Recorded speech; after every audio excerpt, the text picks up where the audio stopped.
Hello.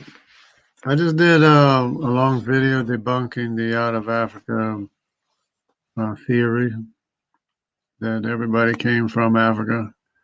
So what I'm going to do here, I'm going to do a shorter video specifically for Dr. Dan Cardinale for him to look at and his quote unquote genetic diversity of the African population. So that way you don't have to watch that entire video of the other video that I made. So we got here, this is your genetic diversity, Dan, right here. Dr. Dan Cardinale. Right here, this is your genetic diversity right here, where everybody supposedly branched off from, but of course you say they branched off here, but we didn't. We didn't, but which I'll explain. So none of the rest of the world is related or is from the same branch of the same tree as A00000 or whatever it is. So this is your mutation line here. Your number is your mutation. That's your diversity right there, is in the number of mutations of the A00 population. Same thing with the L00000 population or person. It has more mutations. That's the diversity. This is the rest of the world. What you said yourself are just haplogroup designations. These are just letter designations, right? That's all they are. Letter designations of different trees that are totally unrelated, except totally unattached except for the root. So these are three sisters here who had very similar mitochondrial DNA. From here they branched out. But from this African branch, there is diversity within the branch, within its own branch. There's diversity by way of the number of mutations. There's more mutations. Now, if you call that diversity, that's conflating the diversity of the world population. See, all these letter designations of the rest of the world, that is diversity right there. So in Africa, you should have this population, this population, this population, this population, this population, if you want to call it diverse, right? If you want to call it diverse, you have to have a pie chart of each of these here in this population, or a specific population in a specific region. This is, of course, just one person, or one branch, one line, one branch, one person. But if this is what you call in genetic diversity here, yeah, it's a diverse here in Africa in this tree. There's diversity in this tree because of the number of differences in the lines of these trees. It doesn't mean they're diverse as far as their population is concerned regarding the rest of the world. So one thing to notice here, in the Y chromosome, you're looking at the three sons of Noah, so they begin with virtually identical DNA.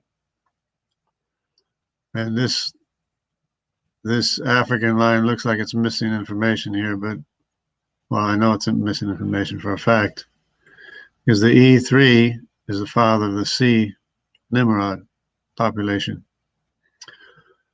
So that would bring this closer to the center, because the three sons of Noah have identical DNA to start out with.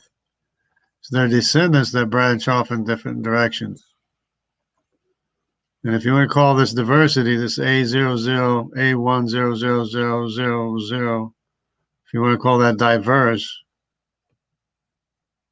you can because it's got more mutations, but that's not diverse in the sense of containing, the population of the area.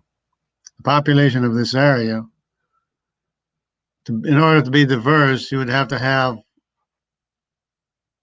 numbers of different people from different populations around the world. That's diversity. But you know for a fact that in this area where they found this A00100000, and that's all they have around there is A1s and A's and B's and maybe some E1B's and stuff. That's not diversity, Dan. Just because there's more mutations in the line doesn't make it diverse.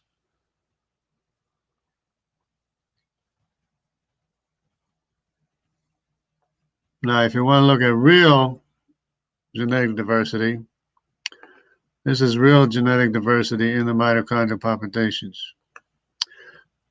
Okay, so now let's be elementary here. This here, not diverse.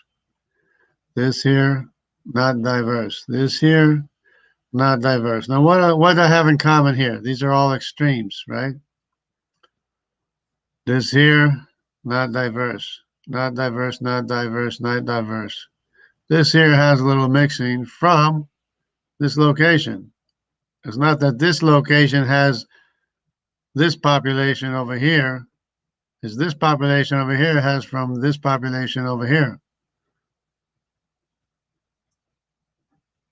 It's not complicated then.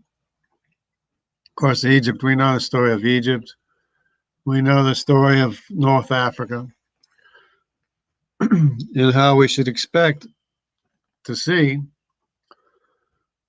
signatures of the Jewish population, for example, the tribe of Dan in the Mediterranean, because Dan was the first tribe to wander away. And,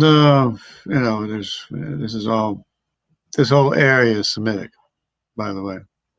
If you didn't know, mitochondrially, it's almost entirely Semitic. And if you want to go looking for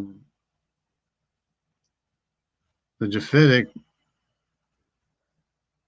okay, here's a D. This blue color here, there you see the little slivers of blue. That's your Japhetic Asian mitochondrial DNA. Okay.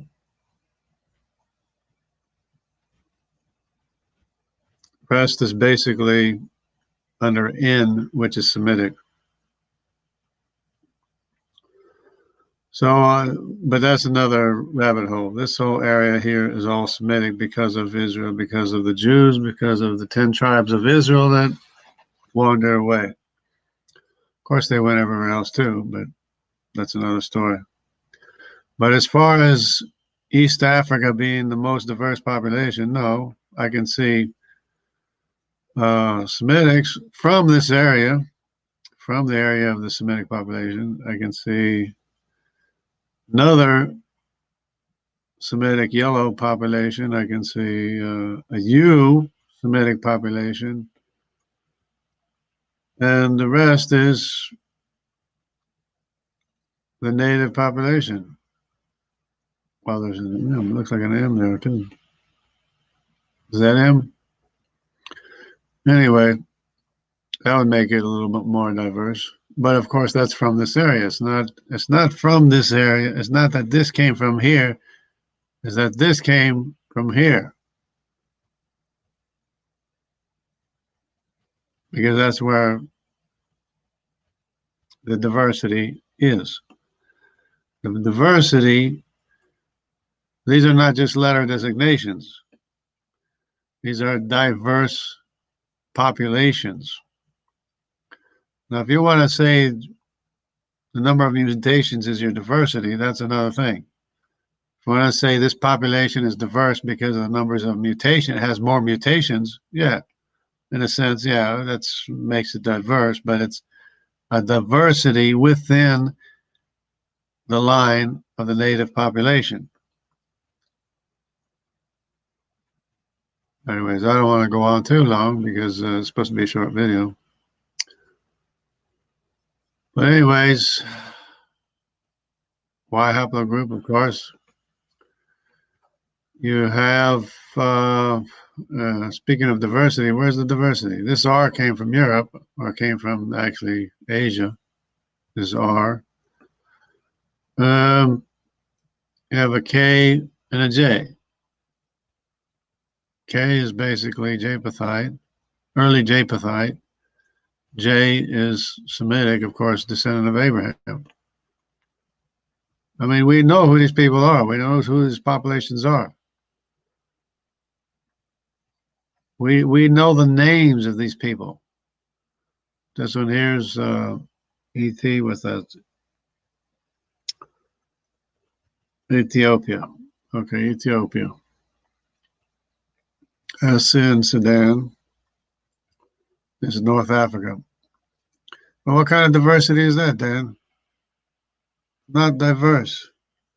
It's diverse maybe within its own branch because of the number of mutations, but it's not diverse. This is the diversity. This is where the ark landed right here. In this area here, this is where the cradle civilization is. Uzbekistan. Look at this Uzbekistan. You got everybody represented here. Look at Turkey, Greece, Turkey. Even Persia. Persia is, that's the cradle of civilization right there. Look at that diversity. That's diversity. Dan, I don't want to belabor this thing for you, but that's diversity.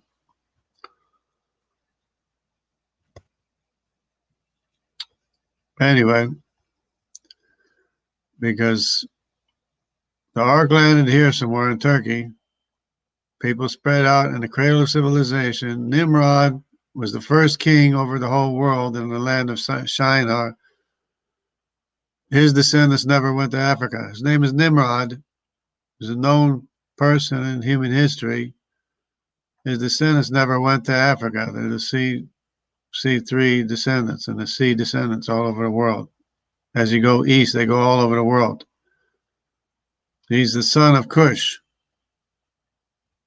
Nimrod never went to Africa. He's the son of Cush. Here's another son of Cush over here. The Andamanese went up into Tibet and Burma, Paleo-Siberia, Jomon, China, or these came from Japan. The Aniu Japanese Jomons, descendants of Cush, because they're the dark-skinned sub-Saharan Africans, descendants of Cush, and that's it right there, Nimrod. And over Central America, you have the earliest known statues in Central America have African features. There you go. C3, descendants of Nimrod in Central and South America. They're the Nadenis, C3, the Nadenis in Americas. Descendants of Cush, the sub-Saharan African. So that's what the evidence is. And of course, you have the Arabic population, J1, the Judaic population, J2, and the Israel population, or it might be Judaic, Israel population, I2 and I1. And this is me, Dan. This is me. I'm an I1M253. It says Germanic, but it's Semitic. They're Semitic populations. And could have been an Anglo-Sax, an Anglo-Sac son, Isaac's son, that went into the Scotland area that gave me the I1M253Y chromosome. So that would make me a descendant of Jacob, Isaac's son. You probably may have seen this. This is the R1 pop. This is the Scythian I1 population, Israelite population in Europe. So most of Europe is Semitic, believe it or not. But I will cut it short here to save your time if you didn't already just, give up. So,